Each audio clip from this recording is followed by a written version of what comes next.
Frères et sœurs. Or aujourd'hui, on n'a pas de plus cher que notre religion. On n'a pas de plus cher que notre foi.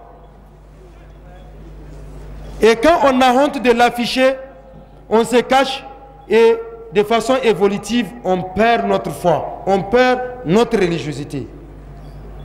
Et quand on perd la foi, notre bouclier qui nous protège contre Satan, c'est notre foi. C'est notre religiosité. Si on a honte de l'afficher, on la cache, de façon évolutive, on la perd et on perd notre bouclier, on perd notre protection. La destruction de la cellule familiale. Aujourd'hui, notre cellule familiale est détruite. Le noyau de la société, c'est la cellule familiale. Et qu'est-ce qui détruit les mariages fantaisistes? Parfois, on se marie juste pour la mode. Parce que l'autre s'est marié, l'autre a pris une deuxième épouse, je vais aussi prendre. On se marie pas dans la foi, des mariages non fondés sur la foi. Dans le mariage, chacun veut trouver une femme, entre griffes, on dit présentable.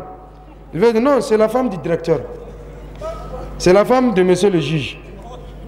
On veut des mariages non fondés sur la religion.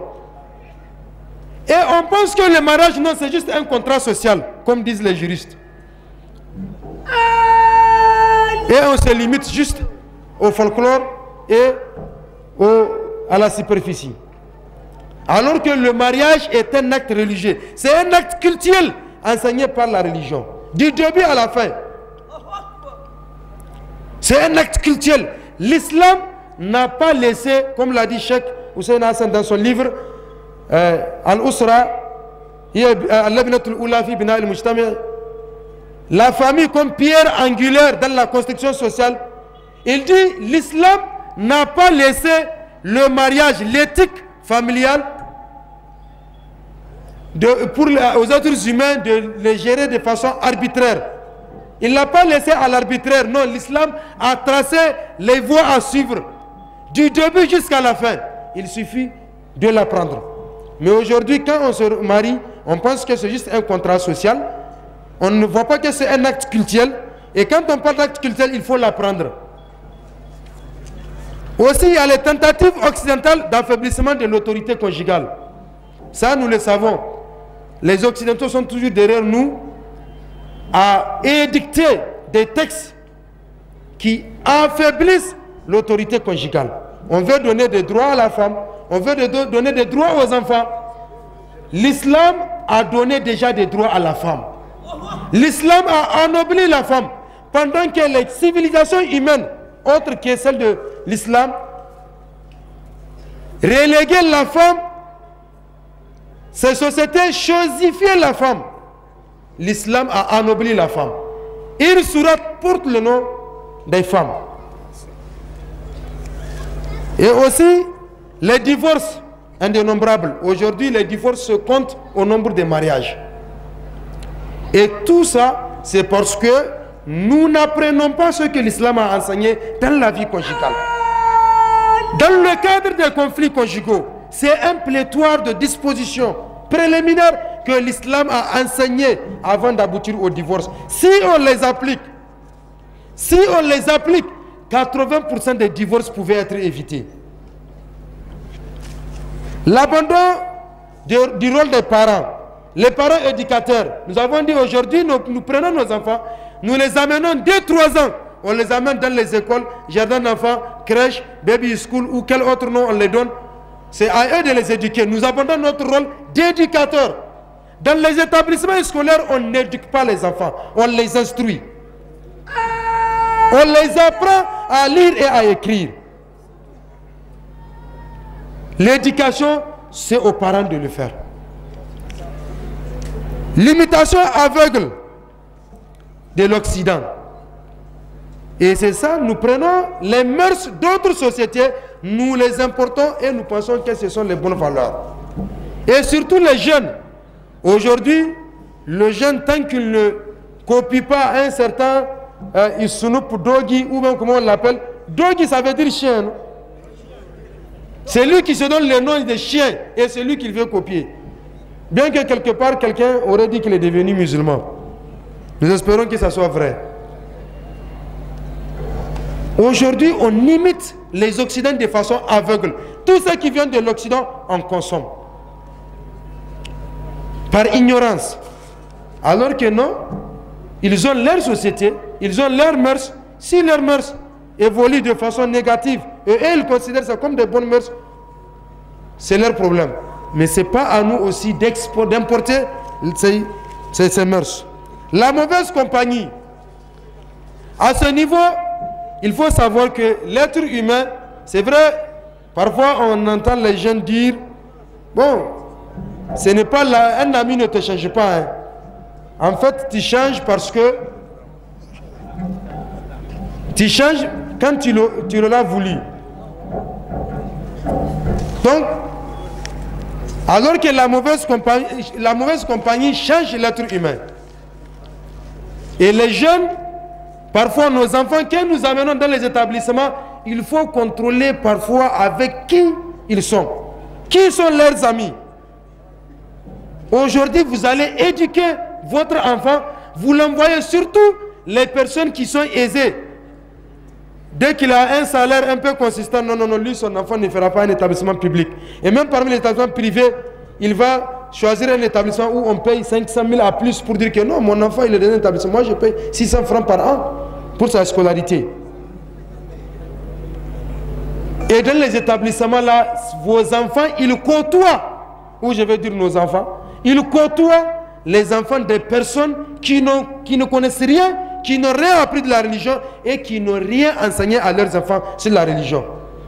Et l'enfant, il est plus influençable par ses amis que quelqu'un d'autre. Hein.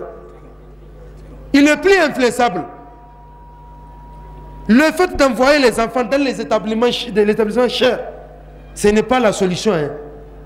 Vaut mieux que l'enfant échoue aujourd'hui dans son cursus académique. Étudier à l'école, c'est juste un commerce, c'est pour avoir un boulot, avoir un salaire. C'est tout. D'ailleurs, même si tu deviens fonctionnaire, tu ne seras jamais riche. Tout un fonctionnaire que vous voyez qui est riche, qui a construit des immeubles, il a les véhicules, soit c'est un voleur, soit c'est un assassin.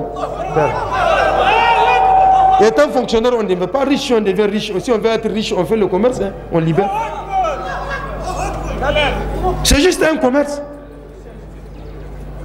Vaut mieux que l'enfant échoue dans les établissements, dans son cursus académique, qu'il perde l'éducation religieuse. Aujourd'hui, et nous choisissons aujourd'hui l'éducation, la réussite académique sur la religion.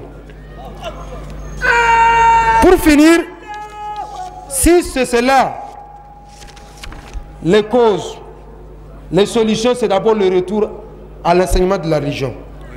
Il faut revenir à l'enseignement de la religion. Envoyons nos enfants dans les écoles coraniques pour apprendre la religion, pour apprendre le Coran, pour apprendre la vie du prophète sallallahu alayhi wa sallam. Sans cela, il n'y aura aucune solution possible. Parce que Dieu l'a dit, Inna Allah la yughayyiru ma bi qawmin hatta yughayyiru ma bi anfusihim. La protection de la famille, il faut protéger la cellule familiale. Célébrons des mariages conformes à notre religion. Ne nous targuons pas de faire les mariages les plus chers ou d'avoir l'épouse la plus présentable. Soucions-nous d'avoir les époux, les bonnes épouses, les épouses vertueuses. Comme l'a dit le prophète, Ad-dunya mata wa khayru mata'iha al-maratu salihah. Et la prédication, il faut aussi faire la prédication. Il faut assister les lieux de prédication. Et généralement, quand on invite les gens aux lieux de prédication tels que les lieux, parfois les intellectuels pensent que non, ça c'est l'endroit des fanatiques. Les médias, contrôlons les médias. Aujourd'hui, c'est que nos enfants regardent à travers les médias. Nous devons le contrôler. Et les médias aujourd'hui, ce n'est pas la télé. Aujourd'hui, si vous constatez dans les maisons, les enfants ne sont pas beaucoup plus accros à la télé. Ils peuvent faire 24 heures sans regarder la télé parce qu'ils sont tous sur le téléphone. Aujourd'hui, vous allez voir, on pense que non, c'est être civilisé. 2, 7 ans, 8 ans, tu achètes une tablette à ton enfant. Scientifiquement, il est démontré, comme pédagogiquement aussi, que l'enfant, à moins de 12 ans, l'écran est dangereux pour lui. Pour sa santé visuelle, comme pour son développement psychologique. Avant 12 ans. Mais aujourd'hui, vous allez voir l'enfant de 7 ans, 8 ans, on lui jette une tablette. On pense que non, c'est être civilisé. Non, l'enfant, il est éveillé, il va apprendre. Il n'apprendra rien. Parce que la base de l'apprentissage, c'est d'abord le développement psychologique. Quand il est psychologiquement déréglé, il ne peut rien apprendre. Même s'il apprend, ça ne peut pas produire des fruits positifs. Et aussi, se détacher de l'occidentalisme, de l'occidentalisation. Et s'investir pour un développement social de notre société. Tout ce qui concerne les fléaux sociaux, il faut s'investir afin de les éradiquer. Donc, après avoir débordé de 2 minutes ou 3, nous sommes à la fin de notre présentation. Nous implorons Allah subhanahu wa ta'ala qui nous donne les récompenses de ce que nous avons dit du bien. Et notre chef qui n'a pas pu répondre compte tenu des contraintes de dernière minute, qu'Allah subhanahu wa ta'ala nous donne les récompenses de la bonne intention. Et là, nous avons dit du mal, qu'Allah subhanahu wa ta'ala nous pardonne. Subhanakallahumma wa bihamdika ashhadu an la ilaha illa anta astaghfiruka wa atubu ilaik. Assalamu alaikum.